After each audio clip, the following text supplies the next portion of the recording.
If this large family SUV comparison was happening a few years ago, it would be that brand which was the challenger in this fight. But times, they have changed, and Hyundai is now an established and popular brand for good reason.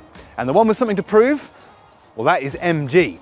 We love the Santa Fe, but now it has a big turbo engine and a slightly lower price, while the MG QS is all new to the family and is trying to cut its grass with a price that appears to be too good to be true. Is it?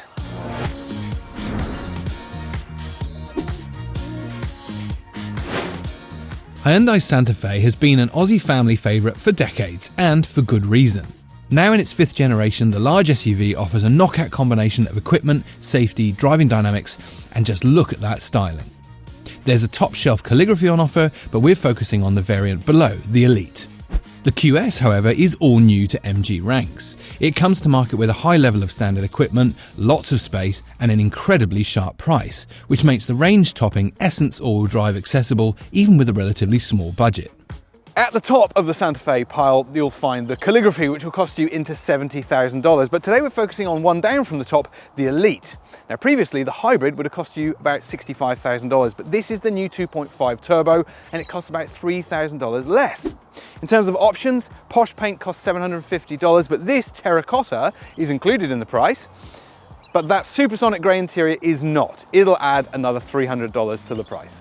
The MG QS is similarly inclusive when it comes to standard equipment, with interior and paint options the only options you can add. They cost $800 and $700 respectively. But the big news and the most exciting thing about this car is its price. This is the Essence, the top of the QS range, and it'll cost you about $50,000. That is a whole 12 grand cheaper than the Santa Fe. Hyundai offers a 5-year warranty on all new vehicles, which is about the average, while MG's deal is about the longest you'll find at 10 years. That said, if you choose to have your QS serviced anywhere but an MG dealership, that warranty is reduced to 7 years. The Hyundai wins back points as the cheapest vehicle to service compared with the MG, which costs nearly $7,000 over 7 years, most of which comes in the 6th year with a mighty $3,000 bill. Now, before we get into too many of the details, I want to just talk about the exterior styling of these two cars, because the Santa Fe is really breaking new ground. Now, I saw this car as a concept and a prototype many years ago in South Korea, and it was under strict embargo, and at the time I remember thinking that will never happen. They will never make the production car look anything like that. And then the production car came out and it looks exactly like the one I saw. I cannot believe they actually went through with it. That kind of Minecraft blocky design signature everywhere. It's very polarizing. People either love or hate this look. I, for one, absolutely love it. And particularly in this terracotta red, I think it works really nicely. Other standout features, it gets 20-inch wheels with Nexon tires and all LED exterior lighting. On the road, presence, should it matter for a large family SUV? If it does, you've got it in spade loads with the Santa Fe. When it comes to the styling of the MG QS, it also stands out, but for quite different reasons. I'm not sure it sits quite as comfortably with me as the Santa Fe design, and I don't know, you're definitely not going to mistake this car for any other on the road, but it's perhaps not quite as committed or evolved and resolved as the Hyundai. Things that do stand out for the right reason though are 21-inch wheels, which tie in that rather large and quite nicely proportioned design together, and they're wearing Michelin E-Primacy rubber, so perhaps that's a statement of intent with the way this thing is going to drive. The only other thing I'd like to point out is this Ultimate badge on the side. Now, at no point in this car's brochure is the word Ultimate mentioned. It's the Essence, as I said before. So perhaps what this is a sign that it was rushed through for the Australian launch, and maybe the Ultimate is what it's called in the UK or some other global market. When the Hyundai Santa Fe was introduced in its current generation, it was available exclusively with a 1.6 litre turbocharged hybrid powertrain. Now, for what it's worth, I thought it worked brilliantly, and it was also really, really efficient. But now they've introduced a second engine choice, the 2.5 litre turbo 4-cylinder, and it's not a hybrid. So it's more powerful, it's faster, but it's also slightly thirstier. So more than 200 kilowatts, about 420 Newton meters, but it'll use about 9.1 litres per 100 kilometers. Over here, the MG has a 2 litre, also turbocharged 4-cylinder, so it's down on power and performance. About 150 kilowatts and 360 Newton meters, but it uses less fuel at 8.8 litres per 100 kilometers, claims MG. I've spent a bit of time in the new generation Hyundai Santa Fe, and I was very excited to spend a little bit more time in this one, the Elite, because the first one I drove was the entry level and I really liked it, and this has more of everything. When I jump in is a sense of familiarity because I really like the layout of this cabin, but there's a few other little bits and pieces to get accustomed to. First of all, first thing that strikes you is that huge curved display which Siameses the central touchscreen and the driver's instrument cluster. But then the next thing that strikes you is just the lovely quality of this interior. Now this one, as I said before, has been upgraded to the supersonic silver interior, and I love it. It's probably going to be a problem if you spend a lot of time in here with kids with crayons and new pairs of jeans, but it does lift the whole cabin, and I think frankly it's worth the $300 that it costs, or $295 or thereabouts. The quality of the materials is really nice. I don't know what this is, if it's real wood or not. I don't think it is, but it's even got the actual texture of the grain in it. So if it is fake, it's a very good one. And it just blends so nicely. Good quality materials everywhere, genuine stitching. There's a little bit of fake stitching over here, and you know how I feel about that. I do not like. But generally speaking, really nice. Look at that. This is kind of like a synthetic suede covering on the A-pillars and the roof lining. While we're talking about roof lining, you'll notice the absence of a sunroof, which, you know, you could argue in a car of this cost you might expect included in the price. But generally, a really lovely place to be, and that extends to the seating, which is covered in a lovely quality leather, electric adjustment for both the front seats. Don't be fooled by the perforations on the seat. This one doesn't get the ventilation. I think you have to go up to the calligraphy to get that included as standard, but you do get heated seats, you get a heated steering wheel, and like the boot, there is huge amount of storage everywhere. One glove box at the top, another glove box down below, and a storage shelf in between. The only thing you don't get is the ultraviolet sanitizer, which the calligraphy gets as standard, which I'm not that paranoid, so I don't feel like I need to sanitize my phone every time it comes in the car with me.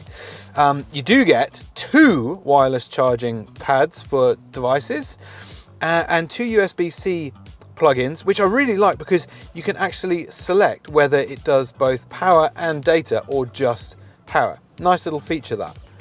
Moving up to above that, I've got my own dedicated climate panel. Not a single feature for the climate control is put into the central touchscreen. It is all from this screen, this panel here, which is a combination of touch screen controls and also lovely dials, real world mechanical dials.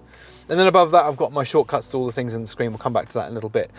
More on the storage though. Not only have I got that sort of the double glove box with shelf, triple storage there, got reasonable door pockets, but look at what I get in the middle here. 2 huge cup holders, big enough for a bucket in there. Underneath, I get this huge area here for more things, and a 12-volt charging socket, although it's not the easiest to get to. And then in here, I've got the central storage bucket, which has a little lift-out shelf, and in there, I reckon I could hide my entire self in there. It is absolutely vast. So, storage. Huge tick. I think this is probably one of the best in class for stowing things up front. Now, while the Santa Fe has a really big digital screen and display and presents beautifully, it actually isn't too gimmicky. It looks technologically very slick and it works really nice in practice, but they haven't filled it up with loads of unnecessary stuff. I can get used to it really quickly. It's very intuitive. The operating system has clearly got a lot of RAM in it because it seems to respond and refresh really quickly. And that's the kind of stuff you want in this. I don't want gimmicks, I just want what I need. So it has native navigation. The map is beautiful, really crisp, and really responds fast and smoothly to the touchscreen and the click, the drag and swipe. And then I can go into some of my other systems, which is, let's have a look at the various sources of entertainment you can have in it. It's got digital radios, you might expect, and that works really well. I've noticed more increasingly that digital radio doesn't work very well in some cars. It seems to lose reception quicker than others. This one, I've had faultless coverage wherever I've gone. You've got all the different ways you can put your own music into this, either wirelessly. Of course, it perhaps goes without saying this car has both wireless connection for Android Auto and Apple CarPlay. But this is another feature you don't get in just about any car, Hyundai's Sounds of Nature, which... Okay, so This is a feature that Hyundai introduced a little while ago, and it's in quite a lot of their cars now, but I thought it was a total gimmick when I first started playing with it. And then about 4 hours later, I still had it on and I was still really enjoying it. You can go through a number of different ambient sounds. At the moment we have lively forest, or you can have on a sailing ship, city at dawn. That makes me actually slightly anxious because you can hear all like the city noises. This is a new one, outer space communication. It's a bit dark and mystical. Rainy day makes me want to use the toilet constantly. Moment of meditation. You get the idea. Now, so when the Sounds of Nature feature came out with Hyundai, there were only a couple. Clearly, people love it as much as I do because they're adding to them and developing them all the time. It's a feature I thought I would hate. As it happens, I absolutely love it. Back home. So the home screen is really intuitive. I've got all the little bits and pieces I need there. Very quick to get to where you want. But Hyundai also has Blue Link, so you can connect this vehicle to the internet. It becomes essentially its own connection to the internet, and then you can have all kinds of extra information services like your own weather prediction and weather forecasting, which is not dependent on a phone connection, and a few other services which rely on the same connection, and I really like that. Oh yeah, you can even record a voice memo if you want to. I'm not going to because that would be creepy for someone who takes the car after. Actually, maybe I will. Maybe I'll record a little memo for the next person that has this car. I've concealed a package, it's only mildly incriminating. There you go, that's for the next one. Really, I'm constantly impressed by this vehicle. Even at the entry level, it's got lots of information, lots of features, but when you step up to this is only the mid-range. There's one above this. If you want to go up to the calligraphy, you get even more stuff, including a phone sanitizer for the most paranoid of you. But really, for the cash, it's a little bit more money for this car, but you do get an awful lot for your cash. Clearly, MG has been paying attention to a couple of its rivals, and when you look at the information and entertainment screens, I would say it's probably been looking at the Hyundai Santa Fe, because you have a very similarly sized Siamese two-piece screen behind a single panel of perspex or glass. It looks very similar in its technological approach, but that's not necessarily a bad thing because I love the way the Santa Fe does its digital screens, and they work pretty well in this car as well. The only thing I'll say, we'll come back onto the technology a little bit later, but it's a little bit dim. It's quite hard to see, even in this darker cabin compared with the Santa Fe, and the resolution isn't quite as sharp, perhaps. But either way, if you're going to mimic someone, make sure you mimic something that people really like. Other than that, the quality of this interior appears to be really, really well sorted. There's a couple of plastics that feel not the best quality, but there's no real hard plastics anywhere to be found in here. And again, there's a combination of real stitching and fake, unforgivable stitching. And once again, like the Santa Fe, there's a fake wood, which is very difficult to determine, to the point where I'm not actually convinced it's fake after all. Anyway, the visual impressions of this cabin are very, very nice. Where we've got lights and greys in the Santa Fe, we've got more dark and cozy, although we do get a white light roof liner in here. And while we're talking about light, we should also say you get a sunroof included in the price in the QS as well. Good quality leather, really nice, supple, perhaps even a bit more supple in its feel than the Santa Fe leather upholstery, and I really like it. And also great quality on the steering wheel. So in so many ways, these cars are comparable. We don't have to look very far before you realise there are other areas where they simply don't compare at all. Technologically, we've only got one wireless charging pad in here, and then beyond that you start looking at your storage options, and you can see this one really is inferior to the Santa Fe. Only one glove box over there, nothing in the dash in the form of a shelf or a second glove box. Couple of small cup holders here hidden behind a little roller shutter. A central storage bin, just like the Santa Fe, but much smaller, and the lid on top sort of bounces under your elbow, which is annoying. Again, looks like I've been taking notes from the Santa Fe. More storage under there, but again, it's smaller and slightly harder to access, and a similar 12-volt power supply down there. The seating position is very comfortable. You get electric adjustment in both front seats, and you do get heaters and a heated steering wheel. This car gets one up on the Santa Fe because it does offer seat ventilation in addition to the heaters and the heated steering wheel. But beyond that, I feel like the Santa Fe is just a little bit better executed. The technological offering is a little bit more intuitive. The storage is better in the Santa Fe.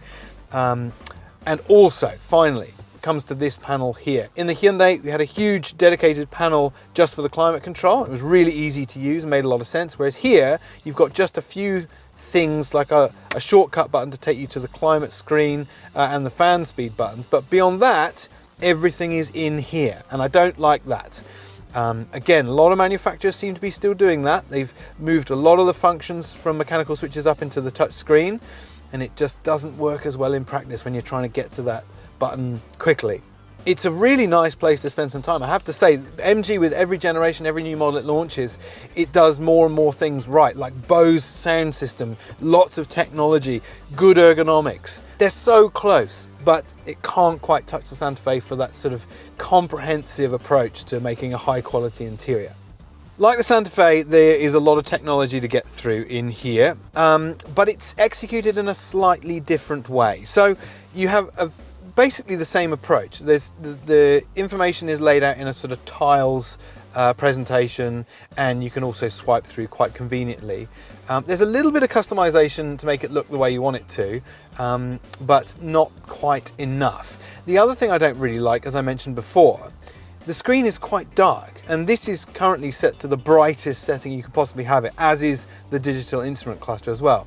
And it seems to have some kind of prism over it or a filter to stop. It just makes it go darker the further away you get from the screen to the side.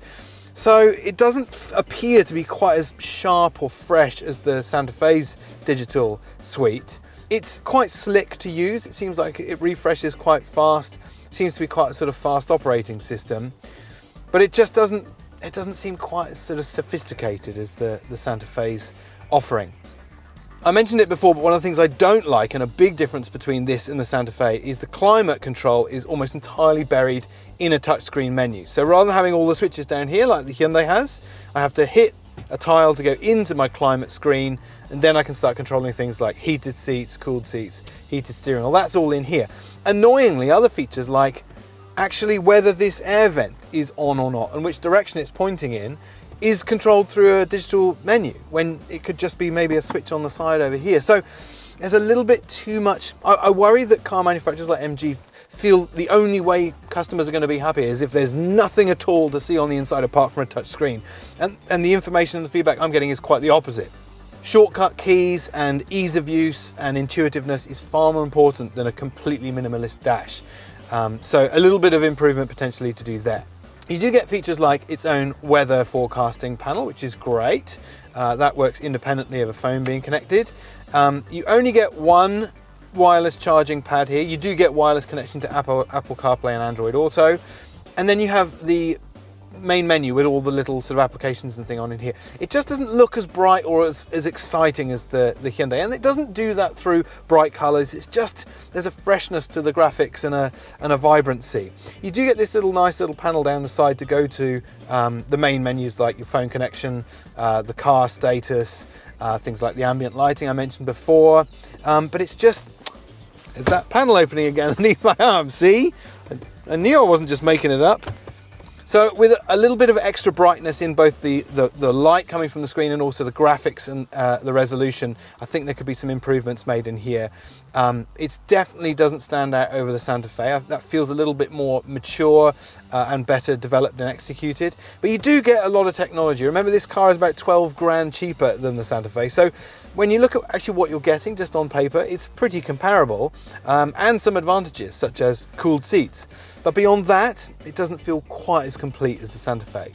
But MG has proved that it can do better already, because I was in the MG S5 recently and that infotainment system has already come on a couple of steps. So it feels like this one's just a generation behind, even though they're both on sale at the moment. So we know you can do better, MG. It would just be nice if it was incorporated in the QS.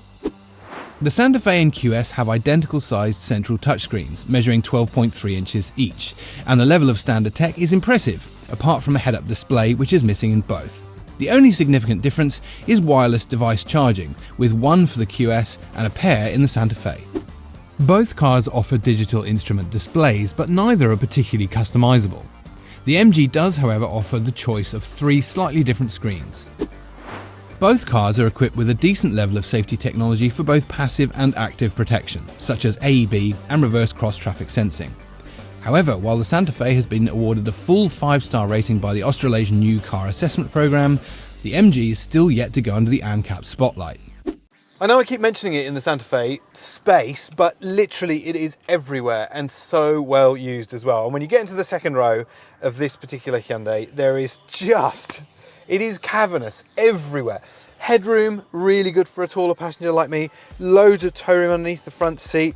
Heaps of, look how much knee room I've got in front of me. That is just, the space back here is amazing. The other thing I love is that the rear seats are relatively high compared with the front seats. So that means you sit slightly higher on the front passengers and you get a lovely uninterrupted view out over your front passengers. So not only do you get a good view out sideways, you also have a really lovely view of the road. Particularly good for passengers who are interested in the journey and what's going on, don't want to just keep their head down in a laptop or a device. But if you do want to do that, there's plenty of options there too. I've got USB charging cleverly in the backs of the front seats. So they're hidden away there and out of the way, which is good. I've got cup holders everywhere. 2 in the center there, plus a little one in the middle, which is either for your handle or a little Red Bull can or something. 2 more in the door, and a proper big bottle holder down here. So once again, space, storage, really well spoken for, but I haven't even looked at my 2 favorite features yet. Remember I spoke about the center bin with having lots of space? You can access that really cleverly from the rear seats.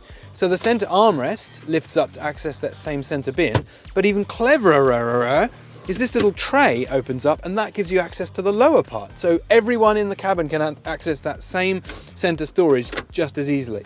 It is comfortable and convenient back here. For a start, these doors are massive, making it really easy to get people and things in and out. And once you're in, it's also very comfortable because the seats are very adjustable. Not only have I got a roll of the seat base, forward and back, and that's independently of the left seat, I've even got adjustment for the backrest as well. So you can get these lovely, comfortable, spacious seats into your perfect positioning for you.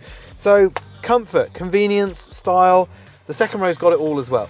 The Santa Fe, as you can see, is one of the best 7-seaters in practice. Some of the 7-seaters on the market, you can really only get midgets or children in the back. But as you can see, 6'2", long legs, and that seat is in a position where you could feasibly get another adult into it. And I've got enough space back here. It's not somewhere I want to spend a particularly long time, but for quick runs around the block or whatever, you can genuinely get 7 adults in this car, which is great. And when you're back here, there's actually a few little creature comforts which you wouldn't get in many other SUVs either. So a double cup holder back here for each side. I've got my own USB-C charging socket, my own air vent, which is really important in stuffy SUVs on hot days. And this one even gets its own little fan speed, so you can actually control how much air you're getting back here. The other key thing is you can access this third row from both sides of the car. An important point which I'll highlight when we get into the MG. So once again, it's not a place I'd really want to spend a huge amount of time, but of all the 7-seaters on the market, this is about as good as it gets. It's actually a very close call between the Santa Fe and the QS when it comes to the second row of seating as well, because as you can see, there is heaps of space back here too, in virtually all the same areas. Loads of toe room, heaps of knee room, lots of headroom. These two are pretty much dead heat when it comes to space for second row occupants, and the seating is also just as comfortable for, again, the same reasons. I can adjust the base of the seat to either make it more comfortable for someone in the third row or to give myself more knee room, and I've also got adjustable backrest as well. So really, these two cars are very, very closely matched when it comes to second row comfort.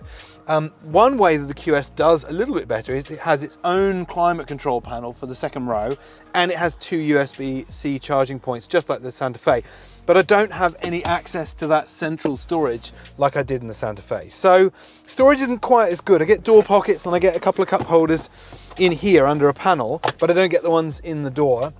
And also, the shoulder line is ever so slightly higher, and I'm sitting a bit lower relative to the front seat. So the view out isn't quite as nice as the Santa Fe. But in terms of outright space and comfort features, I'd say they're on a pretty even pegging back here. But there's one more third row of seats to look at before we're done in the interiors. It's a little bit cozier in the third row of the QS compared with the Santa Fe, mostly because, as you can see, I've got a much lower roof height, and that's because the boxy, lovely proportions of that rear end on the Santa Fe allow so much space in the boot and the third row of seating. You don't have quite the advantage in the QS. Also, one other thing, the electric release for the seat in front of me is only on the driver's side. It's mechanical on the passenger side. So the most convenient way of getting in and out is on the driver's side, which may not be convenient for you, whereas the Santa Fe has electric release on both sides. And when you get back here, there's only one USB-A charging socket over on that side, not one over here for me, one cup holder each, and although I do get vents to keep it a little bit cooler back here, I don't have my own control panel like I did in the Hyundai. In terms of space though, it's actually pretty good. You can see I've got a reasonable amount of knee room with just about the bare minimum for that seat in front of me. And the seats themselves are actually really comfortable. More of that same lovely quality leather that I had up front. So I suppose it's a bit of a same story again back here, is that in many ways these two cars are quite comparable on their interior features. But every time the Santa Fe just managed to sneak ahead with a little bit of better execution and just slightly more thought put into the detail. When you're talking about any large family-focused SUV, space is obviously a massive priority, and the Hyundai Santa Fe offers heaps of it virtually everywhere. And one of the reasons it's so spacious is that exterior styling. It doesn't compromise on practicality. Those looks and the boxiness of it actually enhances practicality. And back here is one of the easiest places to talk about it. This boot is 642 litres worth of things and stuff you can fit in there. And it's accessed through an electric tailgate. And one of the reasons I love this so much is it still even manages to fit in a full-size spare wheel that's hiding in underneath the car. The only thing that it doesn't do is offer somewhere to put that little luggage blind. But other than that, you've got space, practicality, little places to hide things, and it's all a really useful shape thanks to those exterior stylings. The MG has a similar level of practicality when it comes to the boot. You've got a really nice big space that's kind of useful in its shape, but not quite as large as the Santa Fe, 517 litres. You also get an electric tailgate, which is a good touch, and this one, critically, you get somewhere to store the luggage blind. You get 12-volt power outlet, exactly the same as the Santa Fe, and you do get a spare wheel, but it's not a full size, it's a space saver also hidden underneath. Practicality and safety are most likely your main priorities if you're thinking about a large family hauler. But even when it was a 1.6 hybrid turbo, the Santa Fe was a bit of a driving gem, and now it's got a big 2.5 litre turbo petrol, and that certainly hasn't harmed performance.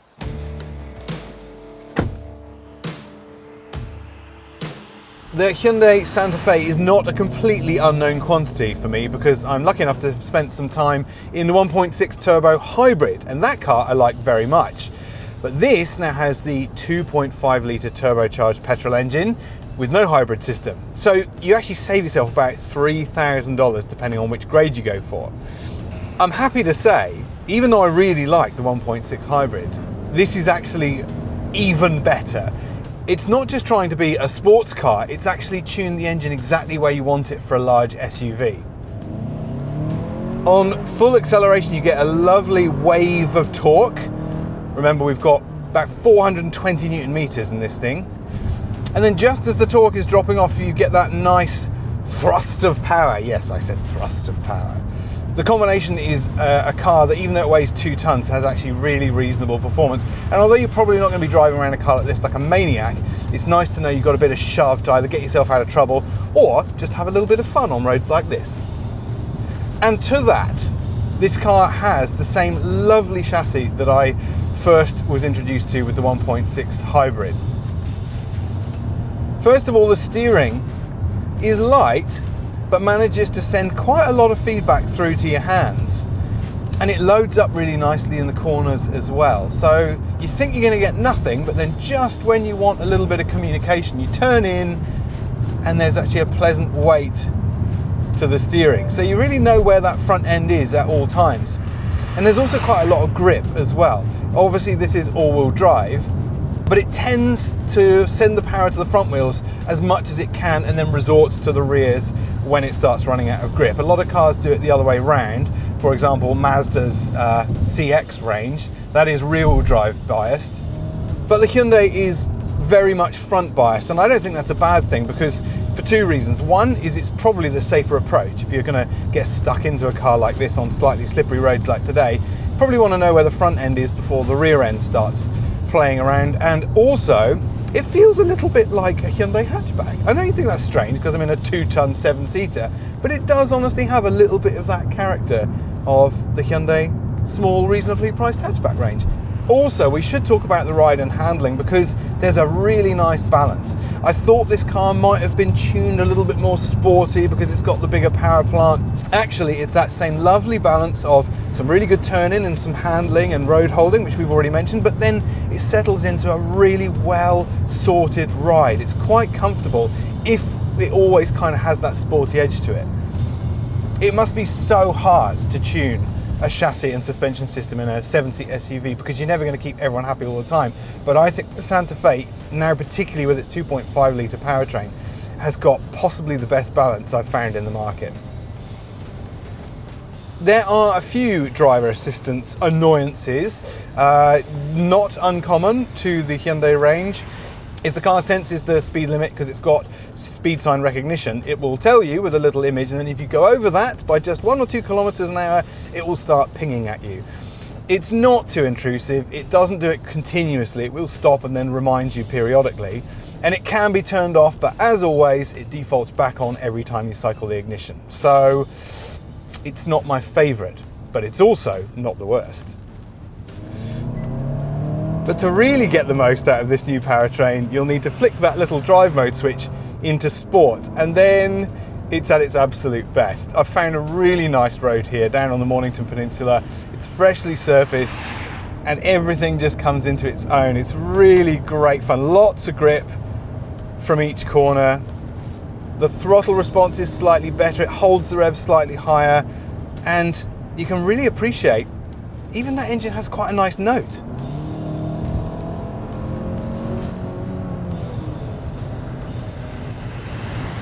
And really, the improvements of this car come down to that lovely 2.5 litre 4-cylinder.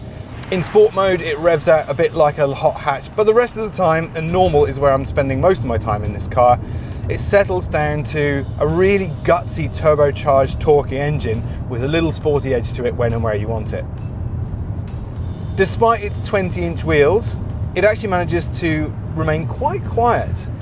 Those tyre sidewalls are fairly short. You'd expect to have a little bit more vibration and noise coming through to the cabin, but it does a really nice job there too. And also, despite its blocky aerodynamics on the outside, there's very little wind noise to note on the inside either. So if you hadn't guessed it already, I really like this drivetrain, and I think it really adds to the Santa Fe lineup, especially as it actually lowers the price in any given variant.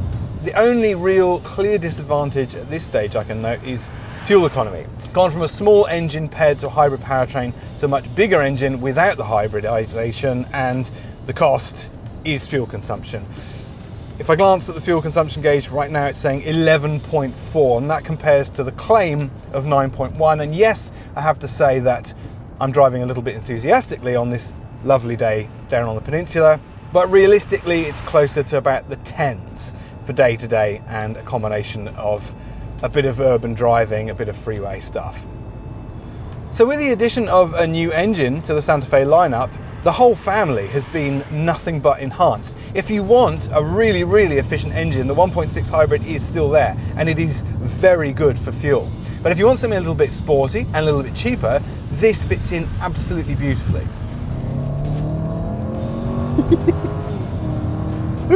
Oh, it is genuinely good. It is genuinely good. I wasn't expecting it to be quite as good, but it is very well sorted, really nicely tuned for the purposes of a 7-seat SUV.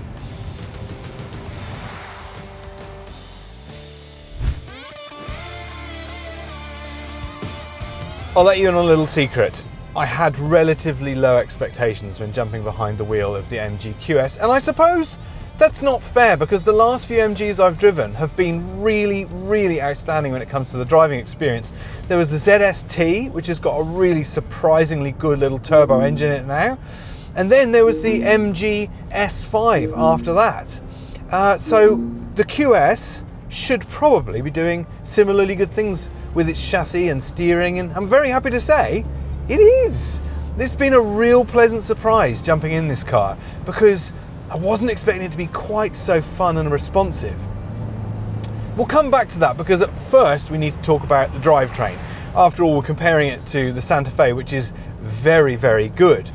Now this car gets a smaller engine. It's still a turbocharged 4-cylinder petrol, but it is just 2000 cc's in capacity, and that means 150 kilowatts, 360 newton meters.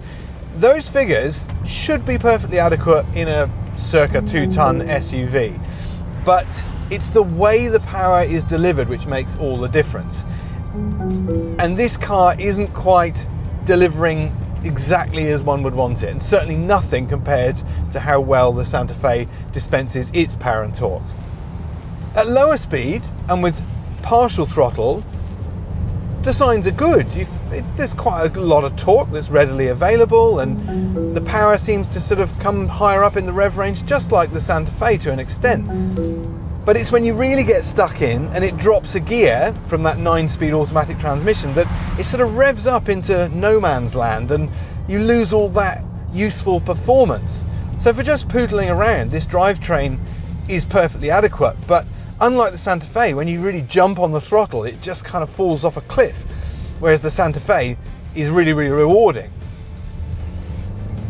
It also doesn't make a particularly good sound, and it just shows that numbers on paper aren't everything. It's really how that engine delivers the power and torque that makes the big difference. The gearbox comes some way to alleviating its problems, but then just when you think it's all looking good, it kind of does exactly the opposite to what you want.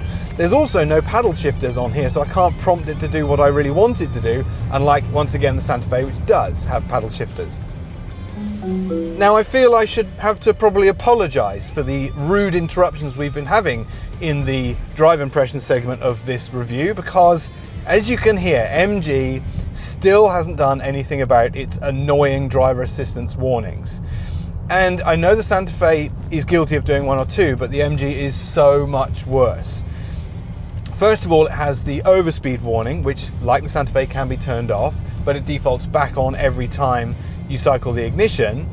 But this one has so many more warnings. And the most infuriating thing is, I don't necessarily know what they always mean.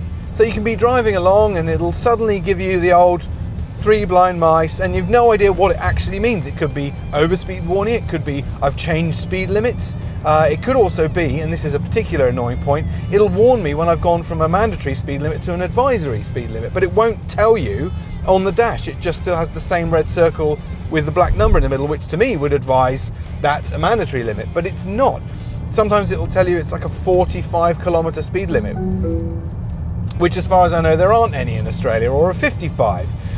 So it's annoying, as you can tell, because it does it way too much, but then you don't know what it's trying to warn you about. And that really makes it worse than useless. And the old boy that cried wolf is very, very prominent in this car. You can turn it off. Once again, you can turn it off, but it defaults back on every time you cycle the ignition. And as if you couldn't tell already, it's really starting to get on my nerves. So I'm going to go straight in, and I am going to go to...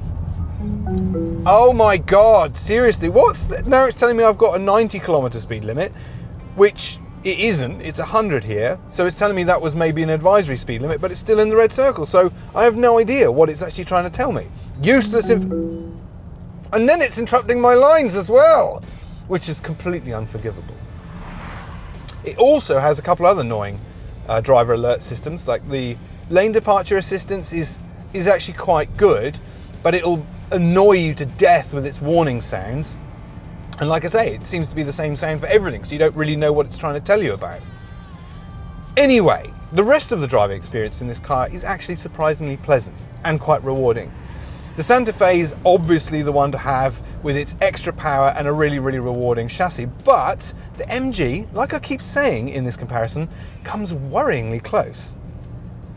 Actually, while we're cruising slowly, it's probably a good time to talk about the levels of road and wind noise in here. It's actually a very gusty and blustery day today, but it's hiding all of the noise caused by just the speed of the car and also the crosswinds. It's really, they've done a fantastic job of insulating this car for sound.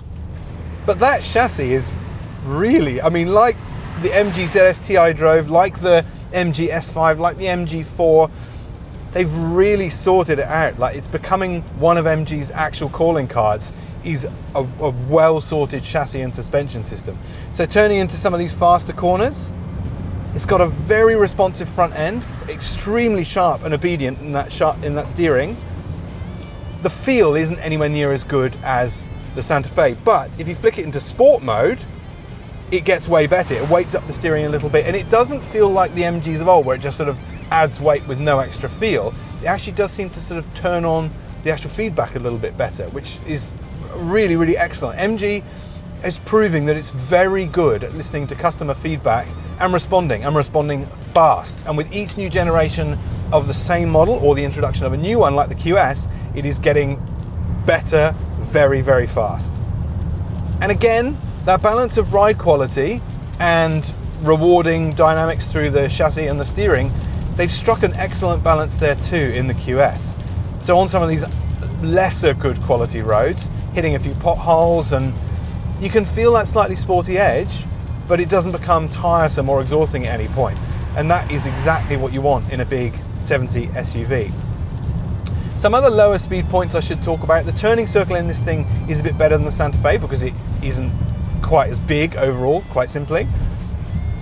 And also it feels a little bit smaller because it is. So if you're looking for one of these SUVs to spend a bit of time in suburbia and some built up areas, this is probably the one that's easier to live with. It's almost like it's got a drivetrain of two different personalities. It's kind of Jekyll and Hyde. Sometimes you get a really responsive, really gutsy acceleration, and other times it feels like the transmission and the engine are just kind of having a bit of a day off and can't be bothered.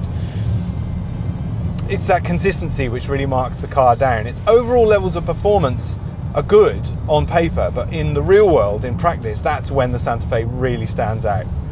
And it's not just outright power and torque, it really is like a good comedian in the delivery. I'm going to say it one last time.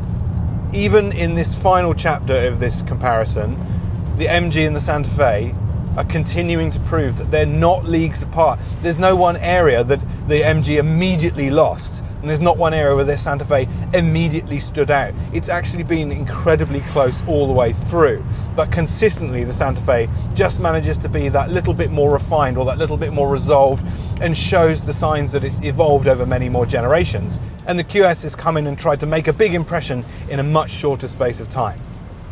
Both of these cars are actually quite easy to recommend, and especially when you think about the price of this thing at about 50 grand for the MG QS. But you really are getting a lot more for your money in the Santa Fe.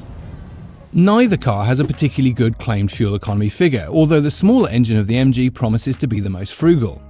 However, in practice, both are more thirsty than the claimed figure. But with a figure of 11.1 litres per kilometre, it's the Hyundai that's the more efficient than the MG, which returned a figure of 11.3.